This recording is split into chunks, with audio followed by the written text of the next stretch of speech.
वो मनुष्य ही क्या जिसके जीवन में नियम ही ना हो, जिनका वो पालन ना करे। परंतु समय के साथ चलने के लिए नियमों को भी बदलना आवश्यक होता है, क्योंकि ये आज का समय ही तो है जो बीत जाने के बाद इतिहास बन जाएगा।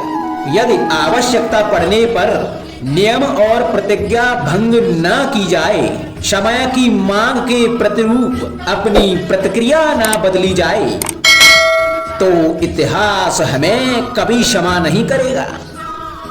आवश्यकता पड़ने पर आपकी तोड़ी हुई एक प्रतिज्ञा, एक बंधन कभी कभी पूरे मानव इतिहास को बड़े विनाश से बचा सकता है। इसलिए नियम, प्रतिज्ञा, वचन कुछ नहीं, कुछ है तो केवल समय, अर्थात जिसके अनुरूप चलने वाला ही सफल हो सकता है। क्या कर रहा हूं मैं?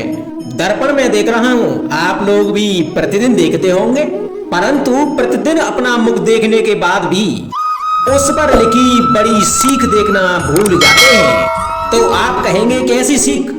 तो जाइए फिर से दर्पण के सामने जाइए और दर्पण में अपना मुख खोलकर देखिए, क्या दिखेगा? दंत पंक्ति और जीवा है ना? तो आप विचार करके देखिए, दंत जन्म के पश्चात आते हैं, एक बार नहीं दो दो बार आते हैं, परंतु मृत्यु से पहले नष्ट हो जाते हैं। और जीवा जन्म से पहले से ही होती है और मृत्यु के पश्चात भी मनुष्य के अस्तित्व में रहती है। अर्थात दंत कठोर होते हैं और जीवा कोमल लचीली, परंतु दंत नष्ट हो जाते हैं, जीवा नहीं। यही रहस्य है। हड्डी और कठोर लोग शीघ्र नष्ट होते हैं, कोमल और लचीले लोग स्वयं को परिस्थिति के अनुसार ढालने में सक्षम होते हैं। यही मात्र एक कारण है। हड्डी और कठोर लोगों की तुलना में कोमल और सरल स्वभाव वाले व्यक्ति का जीवन सरल हो जाता है।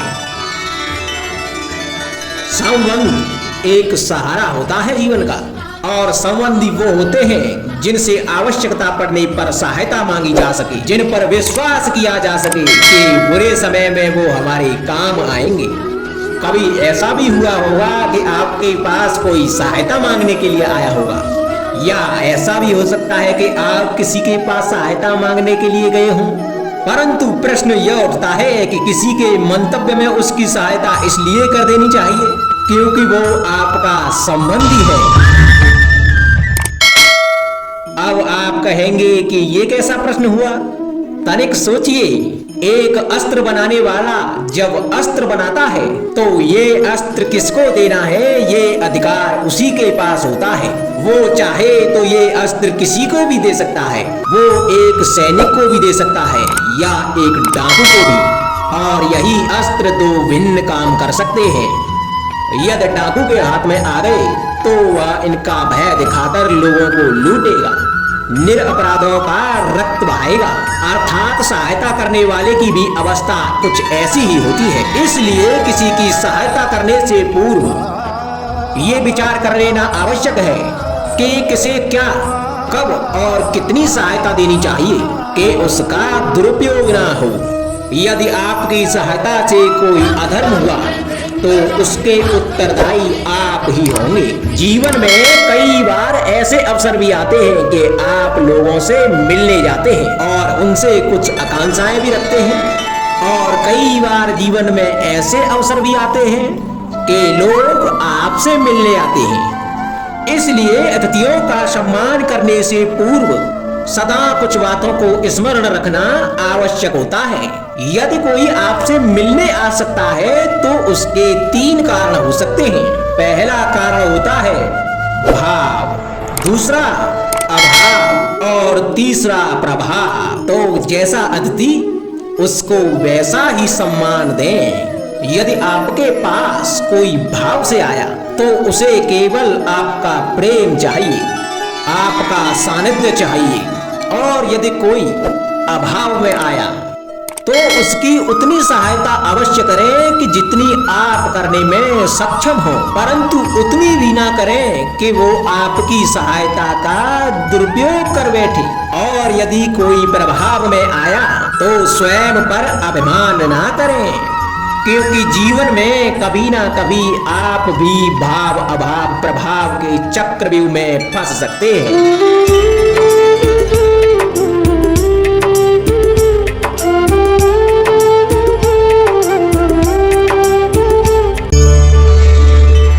कभी आप ब्रह्म मुहूर्त में जगे हैं? जग कर देखिए, संध्या होने के पश्चात जब रात्रि का अंधकार सारे संसार को धीरे धीरे अपने अंधकार में निगलने लगता है, तो यही अंधकार ब्रह्म मुहूर्त में भोर होने से ठीक पूर्व तनिक अधिक काला हो जाता है। कुछ समझे, हमारा जीवन भी कुछ ऐसा ही होता है। जब हमारे जीवन की समस्याएं कठिनाई अपने अंत पर होती हैं, तो यही समस्याएं कठिनाई एक भीषण रूप लेकर हमारे समक्ष खड़ी हो जाती हैं। और ऐसी परिस्थितियों में अधिकतर लोग हार मान जाते हैं, भय खा जाते हैं। परंतु ऐसी स्थिति में आप हार ना माने, भय ना खाएं, दृढ़ रहें, निरंतर आगे बढ़ते रहें। तो प्रकाश के रूप में हमारा स्वागत करने के लिए सूर्य उदय सदा हमारे समक्ष प्रस्तुत रहेगा। आपने बरगद के वृक्ष को देखा है? जितना विशाल उतना दृढ़। पतझड़ में वो सूख जाते हैं, परंतु दुर्बल नहीं होते, टूट कर गिरते नहीं। और उसके विपरीत दलदल में उपजे वृक्षों को देखें, वो दिखने में तो हरे भरे होते हैं, परंतु इतने दुर्बल होते हैं कि जल धारा के हल्के से वेग से वो गिर जाते हैं। परंतु ऐसा क्यों होता है?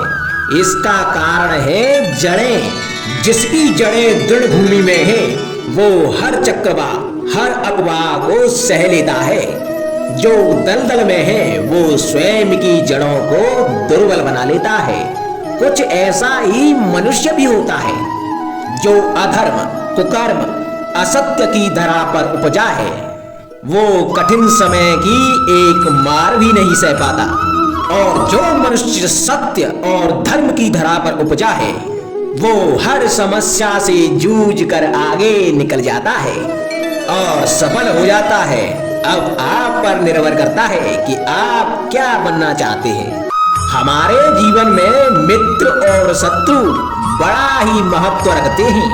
यदि गंभीरता से सोचा जाए तो ऐसा कोई क्षण नहीं जब हम अपने मित्रों के बारे में ना सोचते हों या फिर शत्रुओं के बारे में। हमारा हर कार्य या तो हमारे मित्रों के हित के लिए होता है या फिर हमारे शत्रुओं के अहित के लिए।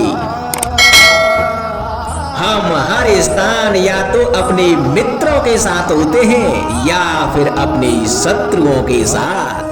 कोई नहीं चाहता कि उनका शत्रु प्रसन्न रहे। संसार में हर कोई अपने शत्रु को नष्ट कर देना चाहता है और ऐसा करने के लिए वो हर संभव प्रयास करता है। उसे आर्थिक मानसिक और शारीरिक हानि पहुंचाने का प्रयास करता है।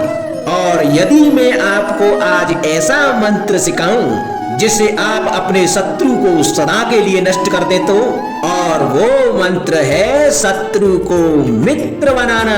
अपने सभी शत्रुओं को अपना मित्र बना लीजिए और आपके सारे शत्रु स्वतः ही समाप्त हो जाएंगे। राधे राधे।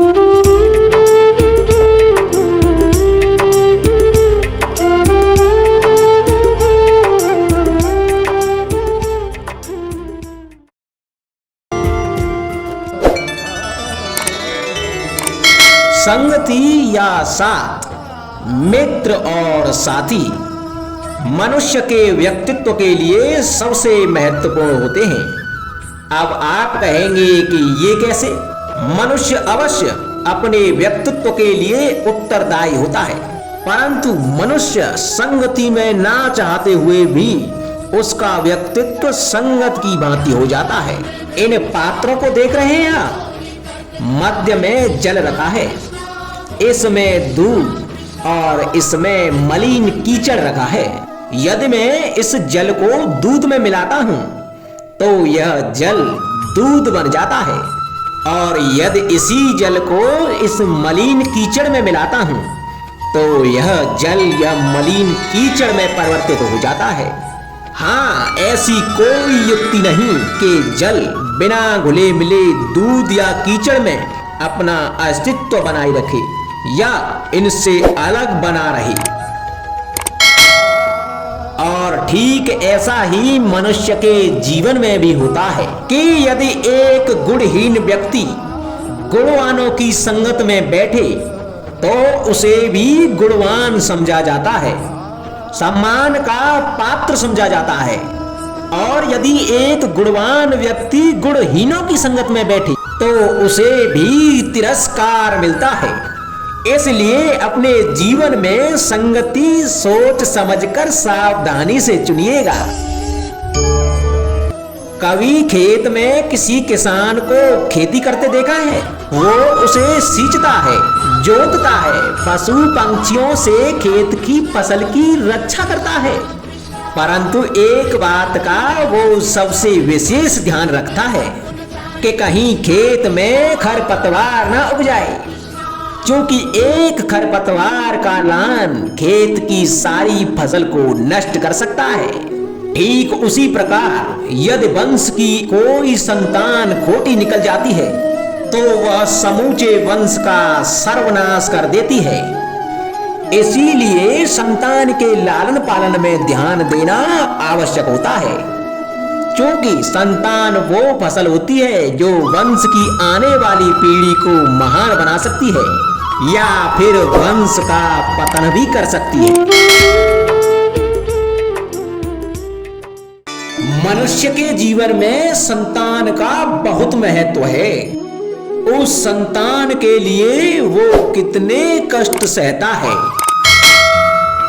उसे पालता है, पोसता है, और यदि यही संतान उसके संताप का कारण बन जाए तो क्या ये उसका दोष है? अधिकतर ये दोष हमारे लालन पालन का होता है। बचपन में बालक के हठ को मानकर हमें आनंद की अनुभूति अवश्य होती है, परंतु धीरे धीरे अपने बालक के हठ को मानकर उसके हठ के दास हो जाते हैं। एक हठी उद्दंड और असंस्कारी संतान उस सूखे वृक्ष के समान होती है कि यदि उसमें आग लग जाए तो वो सारे वन को भस्म कर डालती है। और स्मरण रहे, जब उसमें अग्नि लगती है तो वह सबसे पहले स्वयं के घर को ही भस्म करती है। इसलिए जब आवश्यकता हो तो अपनी संतान के हठ का विरोध करें, उसे रोकें, क्योंकि समय रहते ऐसा ना किया गया तो भविष्य में इस समस्या के परिणाम गंभीर हो सकते हैं। प्रतिज्ञा, वचन, ये सब मनुष्य ने समाज को सही दिशा में रखने के लिए बनाए हैं। वो मनुष्य ही क्या जिसके जीवन में नियम ही ना हो, जिनका वो पालन ना करे, परंतु समय के साथ चलने के लिए नियमों को भी बदलना आवश्यक होता है, क्योंकि ये आज का समय ही तो है जो बीत जाने के बाद इतिहास बन जाएगा। यदि आवश्यकता पड़ने पर नियम और प्रतिज्ञा भंग न की जाए, समय की मांग के प्रतिरूप अपनी प्रतिक्रिया न बदली जाए, तो इतिहास हमें कभी क्षमा नहीं करेगा। आवश्यकता पड़ने पर आपकी तोड़ी हुई एक प्रतिज्ञा, एक बंधन कभी कभी पूरे मानव इतिहास को बड़े विनाश से बचा सकता है। इसलिए नियम, प्रतिज्ञा, वचन कुछ नहीं, कुछ है तो केवल समय, अर्थात जिसके अनुरूप चलने वाला ही सफल हो सकता है। कभी किसी पंछी को घोंसले की नींव बनाते देखा है? अथक परिश्रम करके तिनका तिनका बिटोर के वो पंछी अपना घर बनाता है, अपनी संतान के लिए एक सुरक्षित घर बनाता है। और कहीं से तीव्र आंधी आती है, बारिश आती है और उसका घर तिनका तिनका करके बिखर जाता है। फिर वो पंछी रोता नहीं, ना ही विलाप करता है। वो बिना विलंब करे फिर से अपना घोंसला बनाना प्रारंभ कर देता है और सफलता पाता है। फिर हम क्यों छोटी छोटी असफलता से भयभीत होकर परिश्रम करना छोड़ देते हैं? एक बात सदा स्मरण रखना, हर वृक्ष कुल्हाड़ी की एक मार से नीचे नहीं गिरता, हर चट्टान घन के एक प्रहार से नहीं टूटती। सफलता पाने के लिए अनावृत परिश्रम करना मात्र एक मार्ग है। स्वीकरण, सत्य का स्वीकरण मनुष्य के लिए बहुत ही महत्वपूर्ण है। जब तक मनुष्य सत्य को स्वीकार नहीं करता, तब तक उसे असत्य से लड़ने की शक्ति प्राप्त नहीं होती। जब आप भोजन करते हैं तो क्या होता है? आपका पेट स्वीकारता है कि वो भर चुका है और आप भोजन करना बंद कर देते हैं। जब आपको निद्रा आती है तो क्या होता है? आपका मन स्वीकारता है कि आपका शरीर थक चुका है और उसे विश्राम की आवश्यकता है। उसी प्रकार जब आपको किसी व्यसंग को रोकना हो तो आपको स्वीकारना होता है कि बहुत हो चुका। चाहे वो लालच हो या मदिरा पान, उस व्यसंग का त्यागना तभी प्रारंभ होता है जब आप यह स्वीकार कर लेते हैं कि आप उस व्यसंग के बंधन हैं।